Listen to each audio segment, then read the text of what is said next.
The sound my mug made when it hit the counter was louder than the damn text itself. One sharp ceramic crack in an empty house. That's how part one of my quiet little collapse began. I remember staring at the screen at her words, "Don't worry, just out with friends.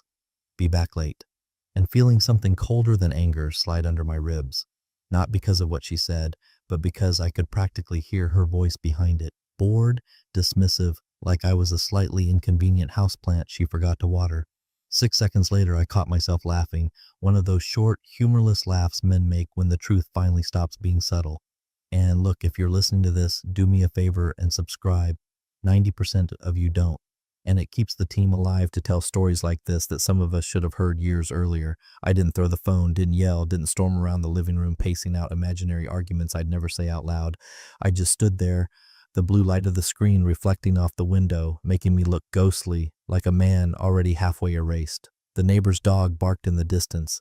Even it seemed to know she wasn't coming home anytime soon. Somewhere between that bark and the next news anchor transition, something in me clicked.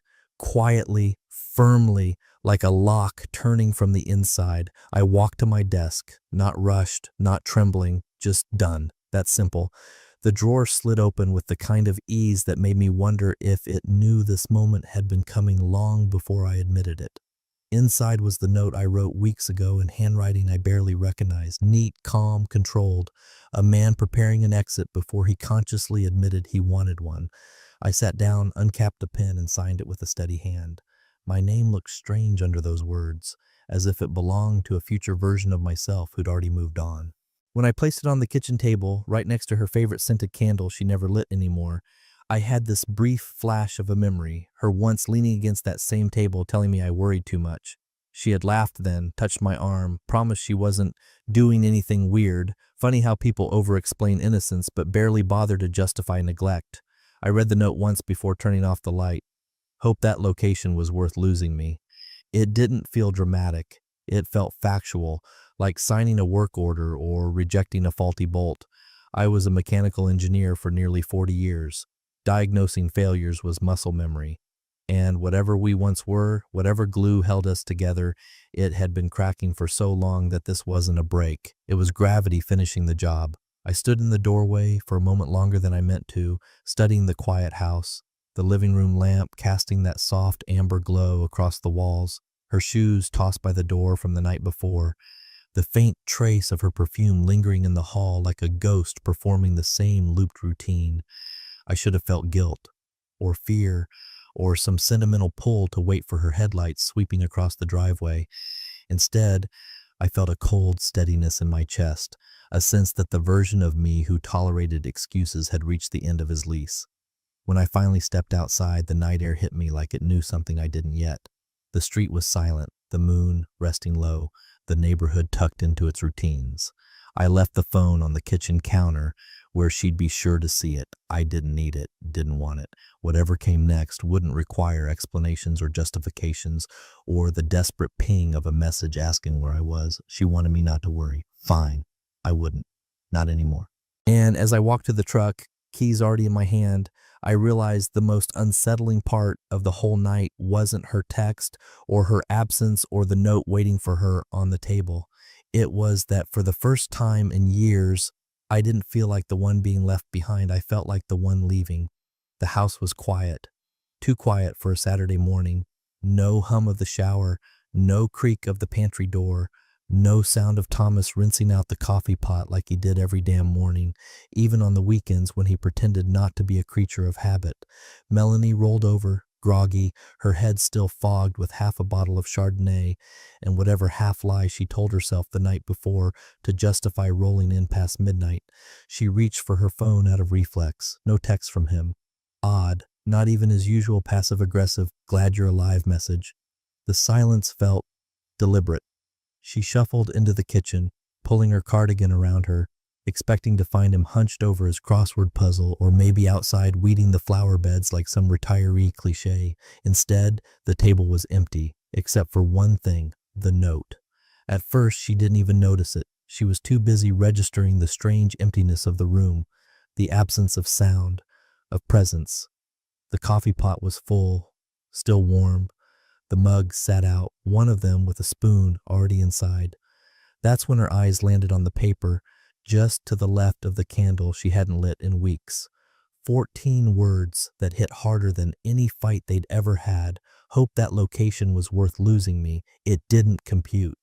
Her first thought, absurdly, was that he was being dramatic. Maybe he went for a long drive. Maybe this was some over-the-top silent protest because she came in late again. He'd been sensitive lately, needy almost, more quiet than usual, but never confrontational, not in a real way. She'd always known how to shift the narrative when things got too tense. Blame stress, hormones, some vague nonsense about her job. He always folded, but this felt different. She called his phone. It rang once and went straight to voicemail. Tried again. Same thing. The voice in her head said he's bluffing. That note, a tantrum. He'd come back by lunch, maybe after slamming a few beers with his buddy Eric down by the boat launch. But then she checked the bedroom closet. His side, neat as always, was empty. Not just a few clothes missing. Gone. Cleaned out. Drawers half opened. Hangers still swaying slightly. And then she looked under the bed.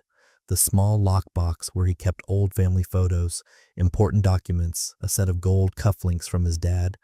Gone. That's when the first chill hit her spine. She grabbed her laptop, logged into the joint bank account. A spinning wheel greeted her, then a message. This account has been deactivated due to changes in account ownership. She tried the backup card he gave her last year just in case. Declined. Twice. Still half in disbelief, she ran to the filing cabinet where they kept all the house paperwork. The deed, once in both their names, was missing. She pulled out her phone, frantically searching her email for the digital copy they signed when refinancing 2 years ago. Her stomach dropped when she saw the revision. His name only. The change was dated 6 weeks ago. Melanie sat down. The room spun for a second. It didn't make sense. Thomas was boring, predictable, quiet.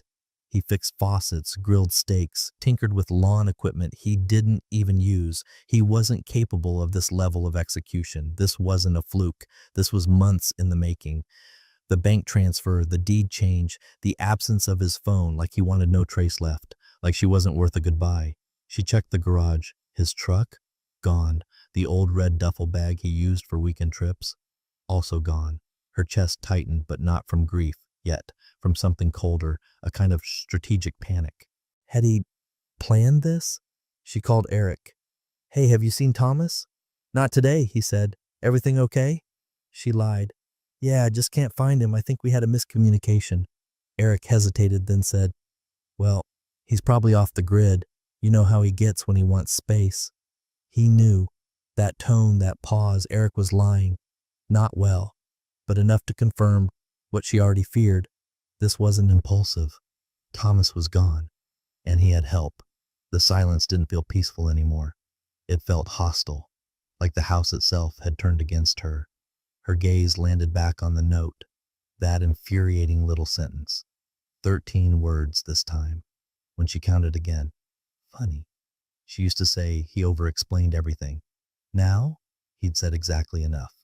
By Monday morning, Melanie had shifted from quiet dread to controlled irritation, the kind that simmers under a composed voice but seeps through in clipped sentences and loud exhales.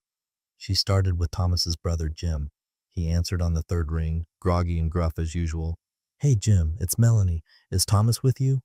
A pause, not long, but long enough. Nope, haven't seen him in weeks. Weeks? She laughed nervously. Oh, come on, you two talk all the time. You're telling me he didn't tell you anything? Jim sighed. Look, Melanie, even if I knew something, it wouldn't be my place. There it was, the conversational equivalent of a locked door. She called his co-worker next. Ray from the old plant where Thomas used to do maintenance, retired 3 years ago, but they still grabbed coffee every few months. Ray picked up immediately. Hey, Mel. You heard from Thomas? A rustling sound on the other end. Papers, maybe. A throat cleared. No, should I have? She could hear a dog barking in the background. Ray never lied well. His voice got thinner, higher. She pushed. He left. No phone, no messages, just gone. And you really haven't heard a thing? Ray hesitated, then repeated, nope, in that fake casual tone people use when they're stalling for cover. Click. She didn't even say goodbye. Next was the barber. Ridiculous, maybe, but Thomas had been going to the same guy. Martin, for 12 years. The man had seen more of Thomas's scalp than she had lately.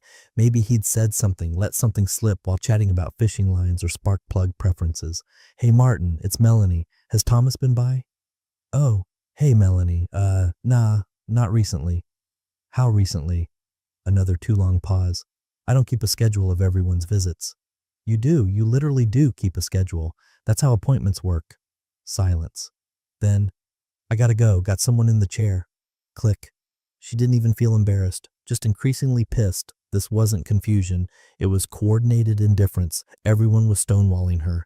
Clumsily, but effectively. That afternoon, she drove to the lake. The one Thomas always went to when he needed to clear his head, which usually meant watching fish not bite while he organized tackle boxes he never used. The dock creaked under her steps. The bench was empty. The tackle box wasn't in the usual spot under the covered picnic table. She even checked the glove compartment of the rusted-out metal shed where he stashed emergency bait. Nothing. Not even a breadcrumb. She sat there for an hour, arms crossed, eyes scanning the tree line like some overzealous park ranger expecting a wayward husband to emerge holding an apology and a half-eaten granola bar. He never did. That night, back at the house that felt like someone else's Airbnb, she poured a glass of wine and checked their mail. Most of it was junk. A utilities final notice, a bill from her stylist, then something strange. A formal envelope addressed to her forwarded from the county records office. Inside was a confirmation slip. A postal change of address request had been approved 5 days prior, before Thomas disappeared. The forwarding address, P.O. Box, Coastal Town, Oregon. No street address, no phone number, just 5 digits and a zip code she didn't recognize. Melanie stared at it, the paper beginning to bend under her grip. 5 days before. This wasn't emotional. This wasn't a breakdown or a snap decision. This was surgical, planned, executed. She got up, phone in hand, and began pacing the living room. Her mind tried to untangle it all. How long had he been preparing? Who helped him? Why didn't she notice? She called her mother next for comfort. Her mother answered and immediately said, "Melanie, what did you do?" "I didn't. What the hell do you mean, what did I do?" "You know what I mean. Thomas is a good man. He always was." Melanie froze. "How do you know he's gone?" "I got a postcard. Yesterday. From him. No return address. Just said, 'I'm fine, please don't tell her.' So, no, I won't be helping you. I'm sorry." She hung up. The world tilted a bit. He'd even looped in her mother. That's when the panic finally made it to her lungs. It wasn't the fact that he left. It was the fact that she no longer had a role in any version of his future. He wasn't hiding in pain or hoping she'd chase him. He wasn't wounded. He was free, and no one was going to give her a map back to where he'd gone.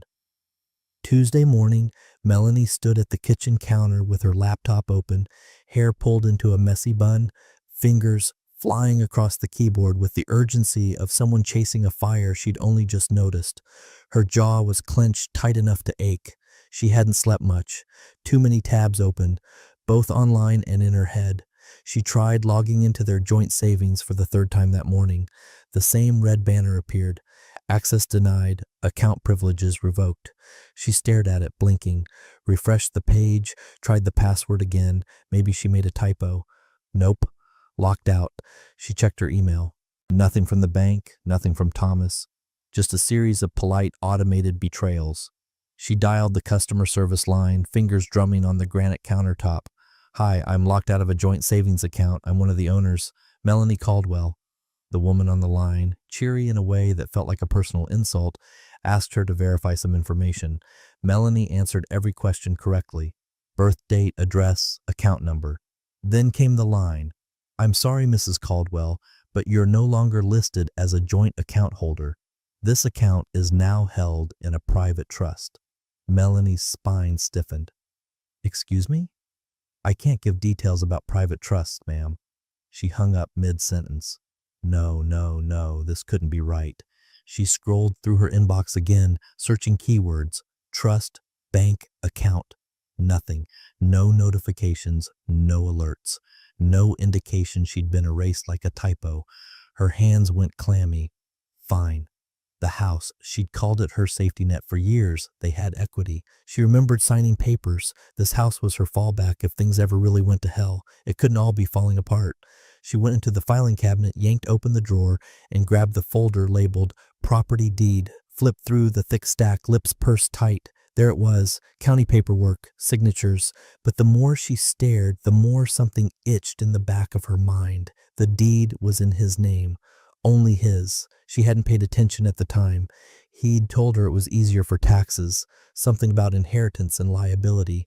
Just sign here, he'd said, kissing her forehead. We're married. What's mine is yours. What's mine is yours.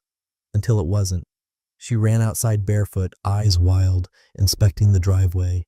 Her Audi was still there. At least that was something. Then her phone buzzed. Automated notice. Your vehicle lease under Caldwell Service and Repair has been canceled. Please return the car to your nearest dealership within 72 hours to avoid penalties. She blinked. Her heart thudded hard enough to make her vision shimmer. Caldwell Service and Repair. That was his old LLC. He used it mostly for write-offs, tools, supplies, gas. It had been dormant since he retired. Or so she thought. Apparently he'd kept it alive just long enough to lease her car under his business, and then kill the business. And with it, her access to transportation. She slammed the car door open, slid into the driver's seat, and tried the ignition. It turned. For now. She had 72 hours. The countdown had begun. Inside the house, she made a mental list. Bills, credit cards, titles. She opened the utility account online to check the balance and was met with a notice. Final bill issued. Disconnection scheduled. Water, power, gas. All timed to lapse in sequence. She was being shut out of her own life. No warning, no second chances, and no obvious legal loopholes either. Every corner she turned, Thomas had already walked through and locked the door behind him. She sat on the stairs, legs shaking now. This wasn't a petty exit. This was a controlled demolition. One brick at a time, he dismantled the world she thought was hers to stand on. Melanie had once prided herself on being sharp, strategic, the one who always saw things coming. But Thomas had done what she never expected. He'd stopped playing defense and started building an escape plan right under her nose. She picked up the note again. Read it slowly, like it might hold some hidden meaning if she just focused hard enough. Hope that location was worth losing me. He didn't mean the location she was at that night. He meant this location, her entire damn life. Melanie walked into her lawyer's office like a storm cloud in heels, black sunglasses still on, jaw tight. The paralegal at the front desk barely had time to offer water before Melanie waved her off and snapped, "Just get Cynthia." 5 minutes later, she was in a glass-walled office overlooking a parking lot she didn't remember pulling into. Her coat was draped over one arm like a trophy from a fight she hadn't finished, and her phone was buzzing nonstop in her purse. From what? She wasn't even sure. Credit alerts, debt notifications, utility shutoffs. Didn't matter. Cynthia Marlowe, her divorce attorney for 3 years, retainer on autopay, naturally, entered with a slim folder, lips pressed tight the way someone looks when they've reviewed something unpleasant but legally airtight. Melanie didn't even wait. I need to know what I'm entitled to. He's gone. Disappeared. Shut off accounts. Moved money. Disconnected to the damn water. That has to be illegal. Cynthia opened the folder calmly. You're married, not helpless. He didn't take anything you had legal ownership of. And I reviewed your prenup this morning. Melanie narrowed her eyes. Why, I thought we said it was standard boilerplate. That's what you said? I never drafted it. I just reviewed it during your first consult. So what? He gets the business? I get the house? That's what I remember agreeing to. You didn't co-own the house. That was a technicality. No, it wasn't. A pause. Cynthia continued, flipping to the last page and sliding the document toward her. Do you remember this clause, page 7, section 4C? Melanie leaned in. Read it. In the event of verified infidelity by either party, said party forfeits any claim to shared marital assets not explicitly titled in their name. The words hit her like glass. Transparent, sharp, impossible to undo once broken. Her voice dropped an octave. Who wrote this? Cynthia didn't answer right away. Just tap the top of the page where the clause was initialed by both of them. You both agreed, but it was drafted by him, Thomas. Melanie's jaw clenched. No, he said he pulled a standard template. He did, from a private firm, then customized it. That clause was part of the customization. Her nails tapped the armrest of the chair. So he knew, even back then. He planned this? Cynthia met her gaze. Or he just wanted a safety net. Melanie's laugh came out harsh and hollow. He was a mechanic, not a strategist. Cynthia raised an eyebrow. He was a systems engineer, retired from managing high-risk infrastructure failures. I'd say that makes him very good at anticipating collapse. Melanie's chest tightened. The phrasing was too perfect. Anticipating collapse. That's exactly what he'd done. Not just recently. For years, she tried pivoting. What if I contest it? Say I signed under pressure. You were married 12 years already. He had no significant leverage. And you initialed every single page, even added a rider about the boat you insisted was yours from your father. That boat, by the way, was sold 2 years ago. She barely remembered signing off on it. She stood abruptly. So you're telling me I have no case? I'm telling you that legally he outmaneuvered you. And emotionally? Cynthia gave a tight smile. Emotionally, he opted out. Melanie snatched the folder from the desk. He's not the type to do this. He's not cold. No, he's not cold. He's methodical. There's a difference. Her breath came sharp now. This is revenge. Cynthia shook her head. This is boundaries. Revenge would have left you exposed, humiliated. He just disappeared. Quietly. Cleanly. That takes planning, not rage. Melanie stormed out. In the elevator, she flipped open the folder again and stared at her own initials. The scrawl looked smug now, like they were mocking her from the margins. She had spent years thinking she was the smart one, the strong one, the one who'd always have options.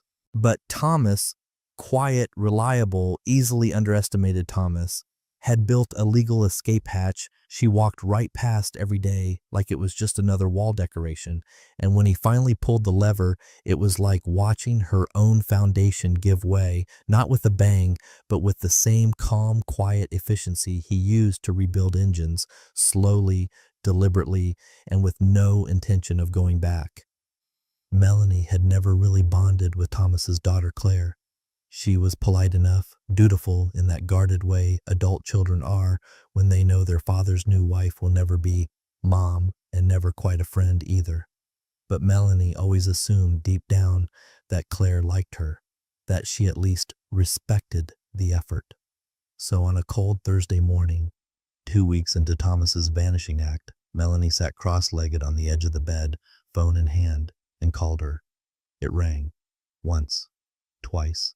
Click. Hello? Claire's voice was sharper than Melanie remembered. Older, maybe. Less warm. It's me, Melanie said, soft, practiced. Look, I know this is awkward, but I can't get in touch with your dad. I think something's seriously wrong. A pause, then. He told me you'd call. Melanie blinked. What? He said you'd eventually reach out. That you'd panic. That you'd act like you didn't see any of this coming. The words landed like ice in her lap. Claire, I'm just trying to find out if he's okay. He's fine. That's it? That's all you're going to say? Claire inhaled, slow. He warned me not to trust your smile. Said it was always calculated, performative. I never really believed him until the night he showed up with receipts. Melanie's stomach twisted. Receipts? I promised him. No contact. I'm keeping that promise. Claire, please. Click. The line went dead. Melanie stared at the phone, rage boiling under her skin, confusion choking her breath. She'd always assumed Thomas's family was neutral territory, civil, polite, distant, sure, but not hostile. Never this. She tried his older sister next, Deborah. A woman who sent birthday cards every year with glittery cursive and never failed to comment hearts on their anniversary posts, voicemail, then again, then a text. Please, I just need to talk. He's not answering. I don't know what's happening. Read, no reply. She called again. This time Deborah answered but said nothing. Deborah, are you there? A beat, then a tired voice. Melanie, I don't think it's right that you keep calling. What does that mean? I mean, Thomas asked us not to get involved, and I respect that. You're his sister. I was his sister before I was anything else. That means I don't betray his trust. He left me with nothing, Melanie said, her voice rising. I woke up one morning and my life was just gone. No, Deborah said firmly. You just woke up to his life finally being his again. Melanie's hand gripped the phone so hard her knuckles ached. I supported him for years. No, Deborah snapped. You tolerated him. You wore the ring and smiled for the photos, but you never really saw him. You managed him like a task. Melanie sat, stunned. Anyway, Deborah said, voice softening but only slightly, I hope you find your own peace, but you won't find it through us. Click. This time, Melanie didn't even throw the phone. She just sat there, hollowed out, realizing the walls weren't just closing in, they were already closed. She was outside them, and no one was opening a door.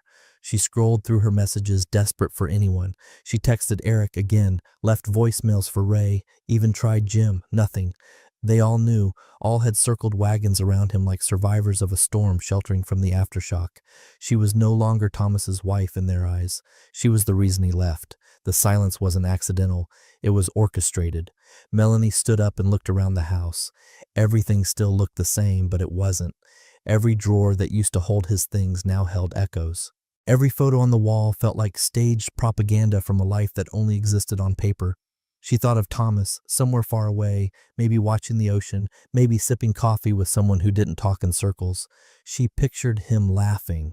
Actually laughing, not the tight chuckle he'd perfected in the last 5 years. And for the first time since he left, Melanie didn't feel angry. She felt irrelevant, like a book closed mid-chapter, never to be reopened, because love hadn't abandoned her. It had simply opted out. The photo arrived via text, casually dropped in by an old college friend named Darla, someone Melanie hadn't spoken to in nearly a year. No message, just an image. It was a wide shot of a roadside art fair, wooden booths lined up beside a 2-lane road that bent around the trees, fog hanging low over the horizon like it belonged in a postcard. Bright canopies flapped in the sea wind, and people moved lazily through the scene in sweaters and sandals, holding paper coffee cups and local crafts. In the background, near a booth displaying polished driftwood sculptures, stood a man, back turned at first, then mid-movement, turning, caught unaware by the camera. Melanie zoomed in. Gray at the temples, strong shoulders, familiar posture, that slight tilt of the head he always had when focusing. The way his hands cradled the piece he was working on, delicate, careful, precise, sculpting something small but intricate. His face was older, sure, but peaceful, and when she caught sight of his eyes, soft, focused, steady, her breath caught. It was him. It was Thomas. She stared at the image for a full 5 minutes before she realized her hand was trembling. He looked good, not broken, not in hiding, not like a man who had fled a life in pieces. He looked grounded, present, even happy, which somehow made it worse. He hadn't just left. He'd restarted, and he hadn't looked back once. Her mind raced. What was he doing there, selling sculptures? Since when did he sculpt? Where was he staying? Who helped him get set up? Was that his booth or someone else's? The details didn't matter. What mattered was that she had a location. The caption underneath the photo read, "Found this at the Gold Creek Artisan Fair near Cannon Beach." Such a vibe. She zoomed in again. No wedding ring, no visible company branding. Just him, the sea, and his damn serenity. She replied to Darla quickly. Hey, random, but that man in the photo, the one with the sculpture, where exactly was this taken? Darla answered within minutes. Gold Creek, about an hour outside Cannon. I think the fair runs through the month. You know him? Melanie didn't respond. She was already on her laptop, flight sites open, fingers moving like they had purpose for the first time in weeks. That night, as she packed a small bag with just enough for a weekend, simple makeup, one neutral coat, flats, and a cashmere scarf, she practiced what she might say when she saw him. I made a mistake. I didn't understand what I had. Can we just talk? The questions lined up like soldiers in her throat. She replayed scenes in her head, him waiting at that old table with his coffee, quiet, worn down by her absences, her brushing off dinner plans, him saying, "Oh, we don't talk anymore." and her replying, "We're just comfortable." Comfortable. What a poison that word had become. By morning, she was boarding a plane with an ache in her chest she didn't know how to label. Not desperation, not quite guilt. Something more hollow, like nostalgia with a razor's edge. She landed in Portland and rented a car, drove through winding coastal roads that hugged cliffs and opened into sleepy little towns. The closer she got, the more surreal it felt, like entering someone else's dream. This wasn't where Thomas belonged. Or maybe it was, and she had just never seen it. She arrived at the fair on a chilly afternoon. The wind smelled like salt and pine, and the seagulls circled above as if summoned by ritual. Families wandered past her laughing. Couples held hands. Booths lined the dirt path. Jewelry, pottery, wood carvings, herbal teas. And then she saw him. No mistaking it this time. Closer. Real. He stood behind a weathered table, arranging sculptures with the same methodical grace he once reserved for engine repairs. Small creatures carved from driftwood, foxes, owls, wolves, mid-stride, each one quiet, fierce, and strangely alive. His hands hadn't changed, still calloused, still careful. He looked up briefly, didn't spot her, and went back to adjusting a delicate piece. A sandpiper in flight. Melanie didn't move. Just stood there for a moment, drinking in the sight of a man who had once been hers and now seemed to belong only to himself. For the first time since he left, she felt something unexpected bloom in her chest. Not anger, not regret, hope. Stupid maybe, but hope nonetheless. She stood there too long, hovering between the decision to approach or retreat, her hands clenched into her coat sleeves like she could wring courage from fabric. The wind off the dunes whipped her hair across her face as she finally stepped forward, crossing the packed sand toward the figure bent over his display. Thomas was arranging a cluster of sculptures on a low driftwood table, pieces of glass and bone tucked between smooth stone like offerings. The late afternoon sun washed him in gold, casting long shadows behind him. He looked thinner, but stronger somehow, like someone who'd stopped holding in their breath. Melanie swallowed the lump in her throat and called out, "Thomas." He looked up. His eyes found hers instantly, but his expression didn't change. No jolt of surprise, no anger, no visible warmth. Just calm. Like he'd expected this, maybe even timed it down to the wind. "I just want to talk," she said, voice catching on the last word. Thomas glanced down at the sculpture in his hand, a curled fox sleeping inside a hollowed shell, then back at her. He nodded once and motioned with a slight tilt of his head toward a bench about 20 feet away. She followed him without speaking, heart slamming against her ribs like a door trying to break free from its hinges. They sat. The bench faced the ocean, a blue stretch that seemed intentionally indifferent to the scene unfolding in front of it. She looked at him, then down, then back up again, started to speak, stopped, then tried again. "I didn't expect it to be like this," she said, voice low. "Seeing you here, you look good." He didn't answer. "I mean, not just physically. You seem peaceful." Still nothing. His hands rested loosely on his knees, fingers tapping some rhythm she couldn't hear. "I've been going crazy," she blurted. "Not knowing where you were, if you were okay. Everyone shut me out. Even Claire." At the mention of his daughter, his jaw twitched. Just once. Then stillness again. She kept going, the silence stretching so wide she had to fill it with something. Anything. "I made mistakes," she said. "I know that now. I was distant. I didn't show up the way you needed.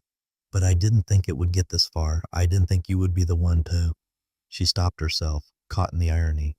"Leave," she finished softly. He turned to her finally, really looked at her, and then reached into the canvas bag at his side and pulled out a thick envelope. Melanie stared at it. He handed it to her without ceremony, just placed it in her hands like a menu or a receipt. She opened it slowly, her fingers trembling. Inside, a notarized release of all remaining joint obligations. Financial, legal, logistical. Every shared insurance policy, every lingering bill, every potential claim against the estate. Cleaned, finalized, filed, done. Her mouth opened slightly. "What is this?" "Closure," he said. It was the first word he'd spoken since she arrived.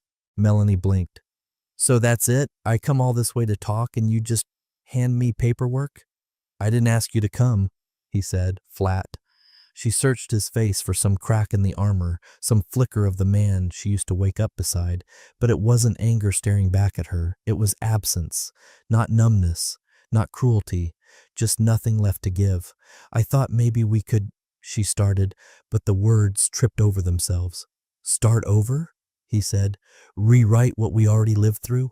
She looked down at the envelope. The corner poked into her palm like a needle. You planned this. He didn't argue. You knew you were going to leave before I did anything. You set the whole thing up. No, he said. I gave you every chance to notice. You chose not to. She wanted to protest, to say it hadn't been like that she'd just been distracted, pulled in too many directions, trying to keep their life from feeling stale. But even she didn't believe that anymore. Why sculptures? She asked quietly, eyes flicking to the figures still arranged by the dunes. He gave a small shrug. They don't talk back. They don't pretend not to hear you. They just take the shape you give them. She didn't have a response to that. The wind picked up. A gull cried overhead. Somewhere behind them, children laughed as they chased a kite. Melanie held the envelope like it might explode. He stood. Take care of yourself, he said. She stood too, but slower. Thomas. But he was already walking away, back toward his booth, back toward the quiet, self-made world she'd never seen coming. And for the first time in her life, Melanie Caldwell felt smaller than the space she occupied. The hotel room was quiet in the wrong kind of way, too polished, too sterile, no creaky floorboards, no humming fridge like the one back home, just that manufactured silence that presses against your ears and makes your thoughts louder than they should be. Melanie sat cross-legged on the edge of the bed, hotel robe knotted tight, her makeup wiped away in half-smeared streaks. Her phone rested face up beside her, no new messages, no missed calls, just the glow of the lock screen mocking her with the time, 9:26 p.m., and the background photo she still hadn't changed, a picture of her and Thomas from some wine tour 2 summers ago. He was smiling in that way she used to call quiet content, and she was leaning in, lips parted mid-laugh, like she didn't know yet she was squandering something. She opened their old message thread, the one that had gone silent for weeks. Her thumb hovered over the screen. There it was, still sitting there, like a digital landmine. Don't worry, just out with friends. Be back late. No period, no softness, no warmth. A sentence she'd tossed out like a used napkin, like a man like Thomas wouldn't notice he'd become an afterthought. She stared at it for a long time. Read it, reread it. Something about its finality felt unbearable now, like she was watching herself hand him the scissors and say, "Cut." She started typing. "Can we start over?" She stared at it, reread, hesitated, sent. Nothing. She waited, staring at the screen like it might twitch back to life, deliver something, anything, to make her feel less like the ghost in a story that had already ended. She typed again. Please. Still nothing. She didn't sleep that night, not really. Drifted in and out, the way people do when they're not mourning someone's death, but the death of a version of themselves they can't resurrect. By morning, she had her answer. It came not as a reply, but as a knock on the hotel door. A courier stood outside with a padded envelope and a clipboard. For Melanie Caldwell? She nodded, signed, and took it back inside. Inside was a smaller box. Simple. No return address. She opened it slowly, heart crawling up into her throat. Wrapped in tissue paper was a frame, dark walnut, minimalist. Inside the frame, neatly centered, crisp, was the note, the one she had found on the kitchen table the morning he disappeared. Hope that location was worth losing me. Only now there was something else. A yellow post-it stuck to the glass. His handwriting. Clean, simple, unmistakable. So you never forget where it ended. No signature, no date, just the final sentence in a story she had written without realizing it.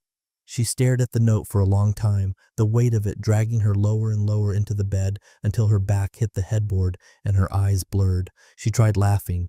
It came out brittle and dry. She tried being angry. It fizzled out before it caught flame. Nothing felt strong enough to touch what had finally settled in her chest. Not grief, not even loss. Irrelevance. The realization that he wasn't ignoring her. He was done. The final word had already been spoken. By her. 2 weeks ago, at 10:42 p.m. on a Thursday night filled with lies so thinly veiled even she didn't believe them, a sentence meant to dismiss, to pacify, to avoid accountability, and he'd accepted it, not with anger, but with the quiet dignity of a man who knew when the conversation was over, even if the other person never noticed it had ended. She placed the framed note on the hotel dresser. The glass caught the morning sun and shimmered like a warning sign, not to him, to her. And she finally understood. Closure isn't always a conversation. Sometimes it's a mirror. The breeze off the shoreline carried that familiar bite of salt and summer nostalgia, the kind that hits right in the chest before you can brace for it. Melanie stood near the catering tent, clutching a glass of lukewarm rosé, pretending to be fascinated by a silent auction clipboard she'd already read twice. Her heels sank slightly in the sand. Amateur mistake, but she hadn't expected to be walking much. Or, frankly, to be thinking much. Until she saw him. Thomas. At first it was just a figure in her peripheral, a tall man in a soft linen shirt, sleeves rolled, walking at a slow, contented pace. Then a familiar turn of the shoulder, the easy posture, a low laugh, and then his face. Her stomach dropped with surgical precision. He looked the same, yet not. His hair was more silver now, but somehow it suited him. His tan was deeper, his stance more assured, and his smile, that was the part that undid her. It wasn't the smile he used to give her when he was trying to keep the peace. This one didn't stretch thin across a strained face. It was real, full, and it wasn't for her. It was for the woman walking beside him. She was younger, not by decades, but enough. Brown hair tucked into a loose braid, casual but confident, the kind of woman who knew how to laugh with her whole body. She held his arm loosely, her free hand gesturing mid-story, and he leaned in, not out of obligation but interest, the easy kind, the rare kind. Melanie blinked, stunned by the intimacy of a moment she had no right to witness. They walked closer, weaving through the crowd without urgency. She instinctively straightened her shoulders, smoothed her dress, prepared herself for something, anything. A pause, a glance, maybe even a slight hitch in his step when he saw her. But when he did look over, he didn't stop. Thomas met her eyes, held the gaze for half a second, then gave a polite nod. Not cold, not dismissive, just, final. She opened her mouth, tried to form his name, but he was already walking past. The woman said something and he laughed, not loudly, but the way people laugh when they're exactly where they're supposed to be. They moved on, hand in hand, swallowed by the crowd and sunlight and the rhythm of a life she no longer existed in. Melanie stood frozen. The tide crept up slowly, licking the edges of the event area. Music played faintly in the background, some acoustic version of a song she vaguely remembered from their road trips, the kind she used to talk over while Thomas stared at the window and drove in silence. A year ago, she would have run after him. Now she just watched the water roll in. She thought about that night, that text, the one she typed lazily with half a glass of wine in hand. Don't worry. How arrogant it had been. How small it looked now, framed on her dresser back home, a souvenir from a version of herself who believed some doors never truly closed. But they did. They just didn't slam. They stopped creaking. They stopped catching the wind. They simply stopped opening. The fundraiser carried on around her, laughter, conversation, the clink of forks on paper plates. But for Melanie, the moment had already stretched into something much longer. A quiet collapse. Not dramatic, not public. Just a slow internal folding of the future she once imagined as inevitable. The man who once waited on her, for answers, for presence, for love, wasn't waiting anymore.